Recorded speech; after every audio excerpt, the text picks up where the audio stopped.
दुख भरी दुनिया में आंसू में बहाता रहा।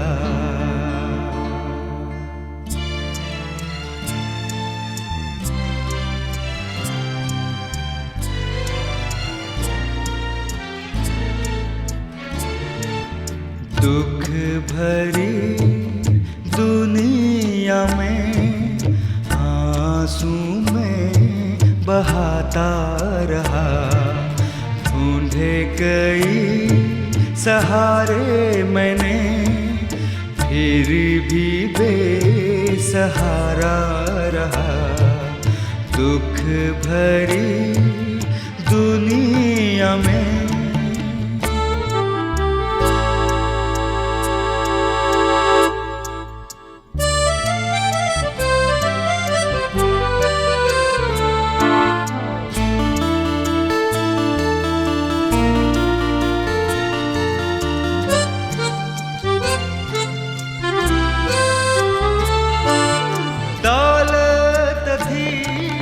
सब कुछ था, ना थी खुशी दिल में मेरे।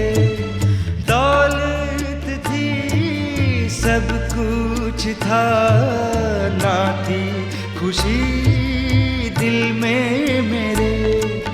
ढूंढी बहुत शांति मैंने, फिर भी दिल अशांत रहा।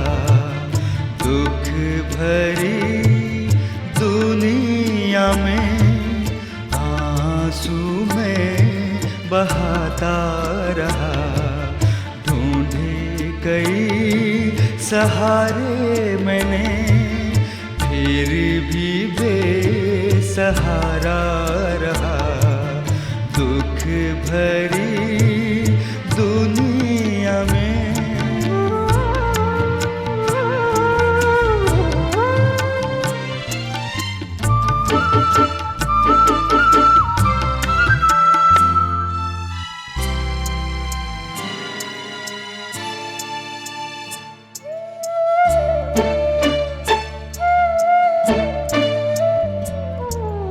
यीशु से ये न देखा गया, आंसू को मेरे पोंछ दिया। यीशु से ये न देखा गया, आंसू को मेरे पोंछ दिया।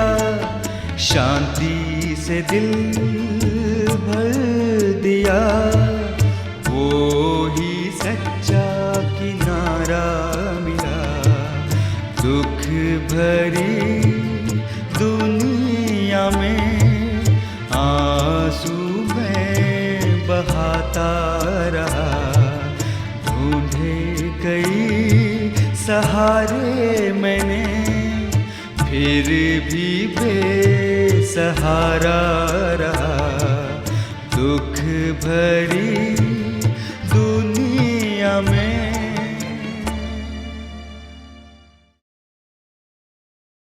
प्रभु यीशु मसीह के मधुर नाम में आप सबको जय मसीह की। यीशु के आश्चर्य कर्मों की इस श्रृंखला में आप सबका स्वागत है। हम बात कर रहे हैं यीशु मसीह के आश्चर्य कर्मों के बारे में कि यीशु मसीह ने कौन कौन से आश्चर्य कर्म किए हैं और उसका उद्देश्य मेरे और आपके जीवन में क्या है, उस उद्देश्य को जानने की कोशिश कर रहे हैं। मेरे प्यारे भाइयों बहनों, एक आश्चर्य कर्म के बारे में और हम बताना चाहते हैं और एक बात करना चाहते हैं। और यीशु मसीह ने जो आश्चर्य कर्म किया है वो बहुत ही महान आश्चर्य कर्म है। महान आश्चर्य कर्मों में का एक और महान आश्चर्य कर्म है जो हम कह सकते हैं, और वो है तूफान को शांत कराना, आंधी और पानी को शांत करना। उसके बारे में हम देखेंगे कि परमेश्वर का वचन क्या बातचीत करता है। और उस आश्चर्य कर्म के बारे में जब हम पढ़ेंगे और सीखेंगे तो ये जानने की कोशिश करें कि उसका उद्देश्य मेरे और आपके जीवन में क्या है। उसकी भी कुछ आयतों को देखेंगे और बड़े आराम से उसको पढ़ेंगे। किसी भी परमेश्वर के वचन को पढ़ने में कभी भी जल्दीबाजी ना करें, बहुत सोच समझ के और बड़ी गहराई के साथ उसको पढ़ें, कि आखिर यीशु मसीह ने ये बात यहाँ पर जो कही है या ये आश्चर्यकर्म जो हुआ है ये क्यों हुआ है, इसका कारण क्या है। आइए देखते हैं परमेश्वर के वचन से। मेरे साथ निकाल लीजिए मत्ती की इंजील 8 अध्याय उसका 23 पद से लेकर 27 पद तक है। पहला पद मतलब 23वां पद। जब वे नाव पर चढ़ा तो उसके चेले उसके पीछे हो लिए। 24वां पद। और देखो झील में एक ऐसा बड़ा तूफान उठा कि नाव लहरों से ढकने लगी और वह सो रहा था। अब यहां पर परमेश्वर का वचन कहता है कि जब यीशु मसीह झील में नाव पर था और चेले भी थे, वो एक जगह जाकर लेट गया और सो गया और तूफान जो था वो झील में उठने लगा। लहरें जो थीं वो बहुत तेजी के साथ उठने लगी। और सच बात है, अगर आप समुंदर में हो या बहुत गहरी नदी के बीच में हो या बहुत बड़ी झील है और बहुत बड़ी झील के बीच में गहरे पानी में हो और ऐसे में अगर आप तूफान आ जाए या वो लहरें बुरी तरीके से उठने लगें तो सोचिए क्या होगा। जो पानी के जहाज की यात्रा कर चुके हैं या करते हैं उनको पता होगा जब जहाज तूफान में घिर जाता है तो उस समय क्या दशा होती होगी, लोगों की दिल की धड़कनें कैसे बढ़ जाती होंगी। मुझे याद आता है एक तूफान के बारे में जिसमें योना नबी था और योना नबी जो था जहाज के बिल्कुल नीचे के हिस्से में जाकर सो गया और एक बहुत बड़ा तूफान उठा। आप योना नबी की किताब को पढ़ें, उसमें लिखा बहुत भयंकर तूफान उठा और तूफान इतना भयंकर था कि लोग जहाज से निकाल निकाल के अपने खाने पीने की वस्तुओं को फेंकने लगे। जानते हैं क्यों फेंक रहे थे? इसलिए नहीं कि उससे खाने पीने की चीजों को से उनको जरूरत नहीं थी, जरूरत थी उनको, परंतु वो इसलिए फेंक रहे थे कि जहाज जितना हल्का हो सकता है उतना हल्का हो जाए। फेंकते रहे परंतु तूफान बढ़ता रहा बढ़ता रहा बढ़ता रहा और लहरें ऊंची उठने लगीं और ऐसा लगने लगा कि तूफान उस तूफान से, उस लहरों से जो समुद्र में आया था उसके द्वारा वो किसी भी क्षण, किसी भी समय में वो जहाज डूब सकता है या टूट के वो डूब जाएगा। लोग अपने देवी देवताओं को याद करने लगे, जितने भी उस जहाज पर थे परेशान हो गए और वो बहुत जोर जोर से चिल्ला चिल्ला के ईश्वर को पुकारने लगे, मगर उनकी नहीं सुनी गई। ना सुनने का कारण आप सबको पता है कि योना नबी को परमेश्वर नीनवे भेजना चाह रहा था, वो तर्किस को भागा जा रहा था।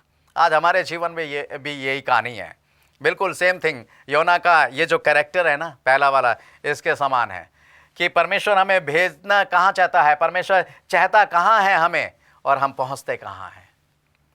परमेश्वर चाहता है कि हम स्वर्गीय बातों की ओर, स्वर्गीय मार्ग पर हम चलें और स्वर्गीय बातों की ओर ध्यान लगाएं, परंतु हमारा ध्यान संसारिक बातों पर और संसारिक मार्ग पर लगा रहता है। हम संसारिक मार्ग पर चलते हैं और इसलिए हम सोचते हैं कि हम सही दिशा पे जा रहे हैं और जब संसारिक की बातों में और संसारिक चीज़ों में फंसकर और पाप में पड़ जाते हैं, बुराइयों में पड़ जाते हैं, तब हम यीशु मसीह को पुकारते हैं। और जब यीशु मसीह को पुकारते हैं और वो नहीं सुनता है तो हमें भी ये लगने लगता है कि वो सो रहा है। वो सोता नहीं है। यहाँ पर चेले जो हैं वो ये विश्वास कर रहे हैं कि जब उन्होंने यीशु मसीह को सोता हुआ देखा, वो सो रहा है ऐसा लग रहा है, परंतु परमेश्वर का वचन क्या कहता है? क्या वो सो रहा था? सही में यीशु मसीह सो रहा है? अगर सो रहा है तो फिर हमें उसकी नींद में खलल डाल रहे हैं तो वो तो और भी ज़्यादा क्रोधित हो जाएगा कि हमने उसकी नींद में खलल डाला है क्योंकि वो सो रहा था। मगर आइए देखते हैं परमेश्वर के वचन से कि परमेश्वर का वचन इस विषय में क्या बातचीत करता है, कि परमेश्वर का वचन यहाँ पर क्या कहता है। मेरे साथ निकाल लीजिए भजन संहिता और उसका 121 अध्याय और उसका 4 पद। यहाँ पर लिखा हुआ, सुन इज़राइल का रक्षक, ना ऊँगेगा और ना सोएगा। परमेश्वर का वचन कहता है कि इज़राइल का रक्षक यानी वो जो स्वर्ग और पृथ्वी का सृष्टिकर्ता परमेश्वर यहोवा है, ना तो ऊँगता है और ना ही वो सोता है। और यीशु मसीह वो परमेश्वर है जो ना ऊँघता है और ना सोता है। वो वहां पर भी नहीं सो रहा था। फिर चेलों को क्यों लगा कि वो सो रहा है? आइए देखते हैं आगे की पोजीशन में क्या होता है, उसके बाद इस बारे में जरा डिस्कस करेंगे। 25वां पद, तब चेलों ने पास आकर उसे जगाया और कहा, हे प्रभु हमें बचा, हम नष्ट हुए जाते हैं। अब वहां पर उसे जगाया और कहा कि हे प्रभु हमें बचा, हम नष्ट हुए जाते हैं। इसका मतलब क्या? सही में वो सो रहा था कि उसे जगाना पड़ा? मगर ऐसा जो वचन में लिखा हुआ ऐसा लग रहा है जैसे कि वो सो रहा था। योना नबी तो नीचे सो रहा है। लोग अपने अपने ईश्वर को पुकार रहे हैं, वो भी कान पड़े बंद करे सो रहा लग रहा है। सो नहीं रहा है वो, परंतु वो सुन नहीं रहा है। सुनने का कारण क्या है? यह जरूरी नहीं है कि यीशु मसीह अगर सुन नहीं रहा है तो उसके कई कारण हो सकते हैं। इसका पहला कारण मैं आपको बताना चाहूंगा कि इसका पहला कारण क्या है। यशायाह की पुस्तक और उसका 59 अध्याय और उसके पहले और दूसरे पद में लिखा हुआ है, सुन, यहोवा का हाथ ऐसा छोटा नहीं हो गया कि वे उद्धार ना कर सके, और ना ऐसा बहरा हो गया कि सुन ना सके, परंतु तुम्हारे अधर्म के कामों ने तुमको तुम्हारे परमेश्वर से अलग कर दिया है, और तुम्हारे पापों के कारण उसका मुंह तुमसे ऐसा छिप गया है कि वह नहीं सुनता। जी हाँ मेरे प्यारे भाइयों बहनों, परमेश्वर का ना सुनने का सबसे बड़ा कारण क्या था? हमारे अधर्म के काम, हमारे पाप, जिसके कारण परमेश्वर सुनता नहीं है। और हम क्या सोचने लगते हैं, अरे सो रहा है परमेश्वर। क्योंकि यीशु मसीह जो है वो इस चीज को देख रहा है कि योना नबी को उसने कहां भेजा और वो कहां जा रहा है। आज हमारे जीवन में भी सबसे बड़ा कारण क्या है कि यीशु मसीह हमें कहां भेजना चाहता है और हम कहां पर हैं। हम हैं कहां पर? हमारा रास्ता कौन सा है? हमारा चुनाव कौन सा है? हमने कौन से रास्ते को चुना है? और परमेश्वर का वचन यशायाह में हमने पढ़ा 59 और उसके पहले दूसरे पद में कि हमारे अधर्म के कामों के कारण परमेश्वर नहीं सुनता है, और इसलिए हम चीख चीख के पुकार के उसे पुकारते हैं। परंतु यहां पर यीशु मसीह के सोने का कुछ और कारण है। क्या कारण है ऐसा? कौन सा ऐसा कारण है? आइए उस कारण को भी देखते हैं। क्या लिखा हुआ है 26 पद, उसने उनसे कहा, हे अल्पविश्वासियों, क्यों डरते हो? तब उसने उठकर आंधी और पानी को डांटा और सब शांत हो गया। अब लिखा हुआ है कि वो उठा, उठकर उसने कुछ नहीं देखा, उससे डगमगाती हुई नाव को नहीं देखा, उसने उस भयंकर तूफान की तरफ रुख नहीं किया, उसने उससे गिरते हुए पानी की तरफ रुख नहीं किया, उनके डरे हुए चेहरों की तरफ रुख नहीं किया। अगर उसने उनके चेहरों को देखा तो सिर्फ इस चीज को देखा कि उनके चेहरे से जो अविश्वास प्रकट हुआ वो उसको यहां आकर लगा। यीशु मसीह को यदि पीड़ा पहुंची तो उनके अविश्वास से भरे हुए चेहरे को देखकर पहुंची,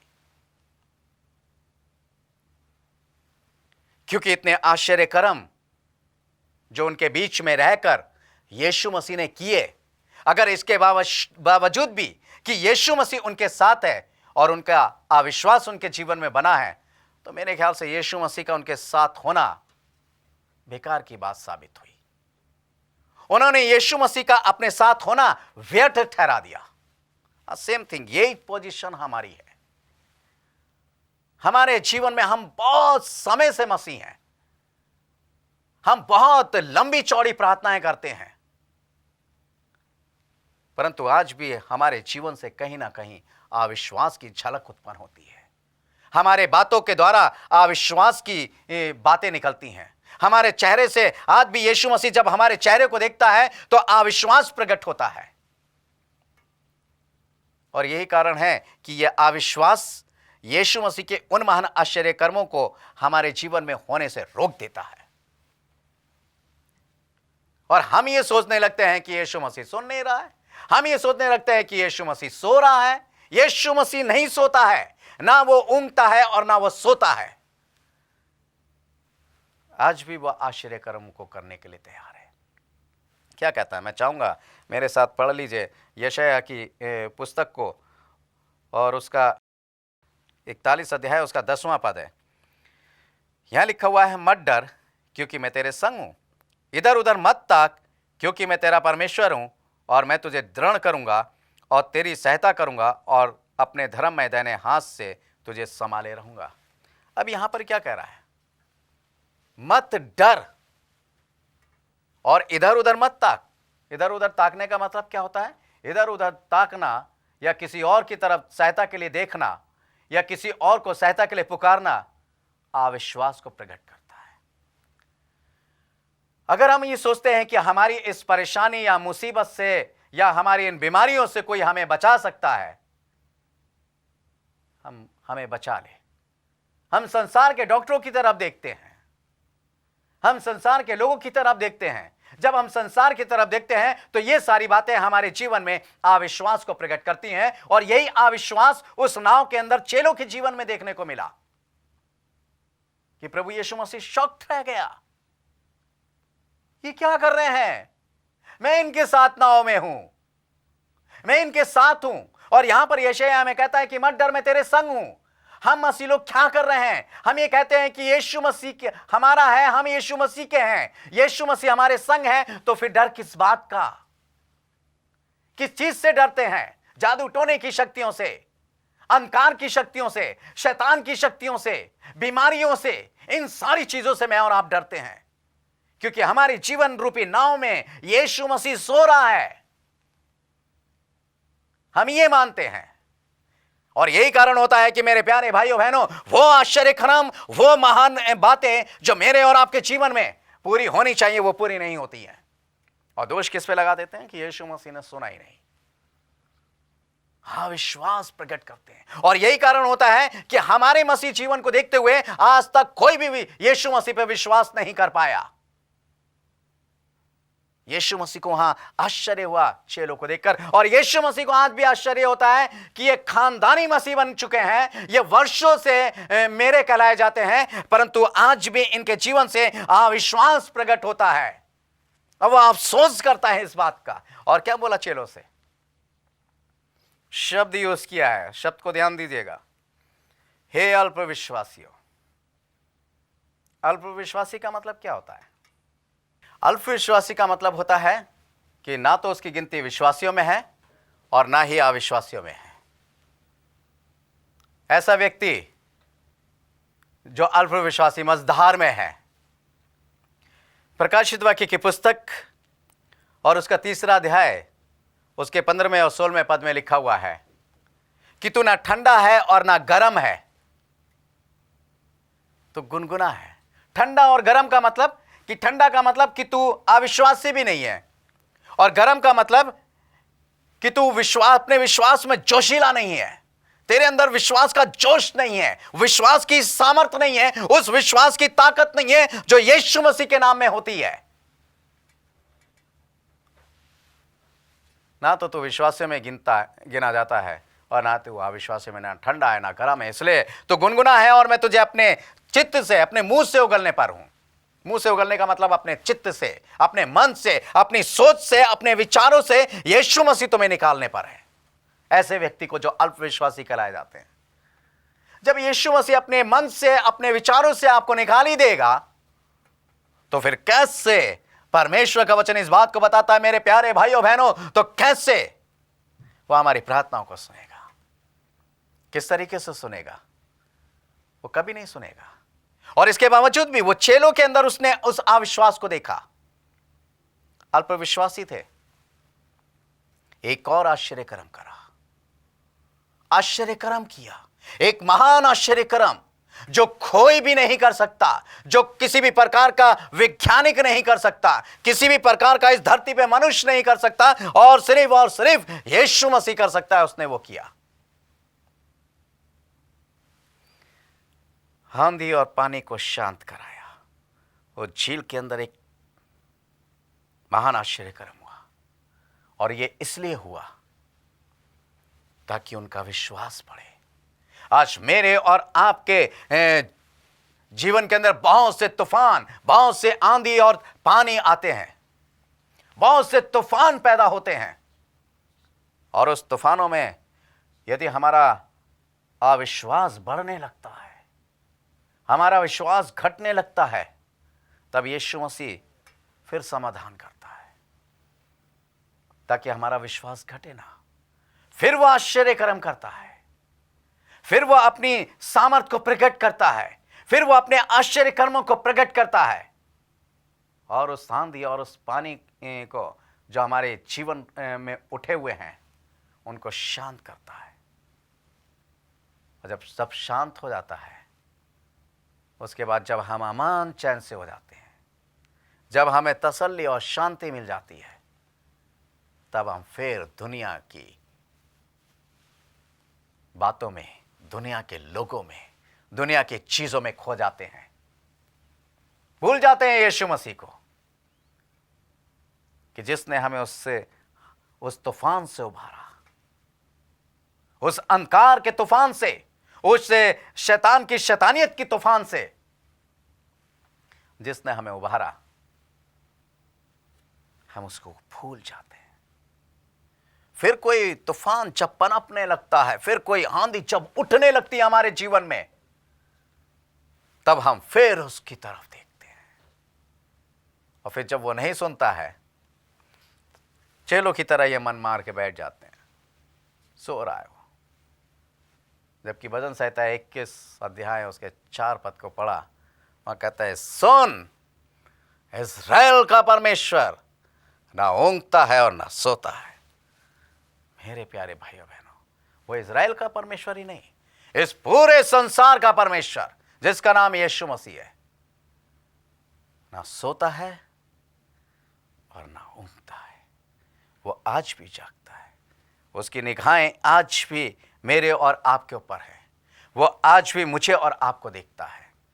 और जब वो मुझे और आपको देखता है, तो हमारे जीवन में उठते तूफान को देखता है, मगर उस तूफान के साथ, उस तूफान की उसे चिंता नहीं है, क्योंकि उसे मालूम है कि ये तूफान उनका कुछ नहीं कर पाएगा। उस उठती हुई आंधी की उसे चिंता नहीं है। देखता है हमारे विश्वास को बढ़ता हुआ, वो देखना चाहता है, हमारे विश्वास को उठता हुआ देखना चाहता है। उस तूफान से भी ज्यादा तेज हमारा विश्वास रूपी तूफान होना चाहिए। जब हमारा विश्वास रूपी तूफान उस तूफान पर हावी हो जाता है, तो वह उस तूफान को दबा देता है, और यीशु मसीह का महान आश्चर्य कर्म प्रकट होता है।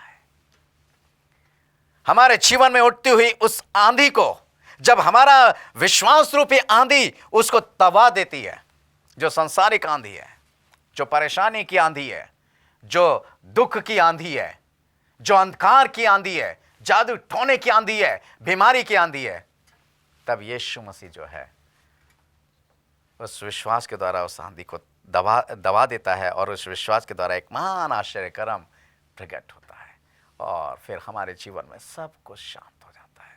यहाँ लिखा है कि यीशु मसीह ने जब शांत किया, और 27वां पद कहता है, और वह अचंभा करके कहने लगे, ये कैसा मनुष्य है कि आंधी और पानी भी उसकी आज्ञा मानते हैं। हमारे जीवन में भी यही आश्चर्य कर्म होता है मेरे प्यारे भाइयों बहनों, और हम ये मान लेते हैं कैसा व्यक्ति है ये प्रभु यीशु मसीह, कैसा परमेश्वर है, कैसा सामर्थी परमेश्वर है, ये भी कर सकता है वो। अरे हमारा प्रभु यीशु मसीह ये भी कर सकता है।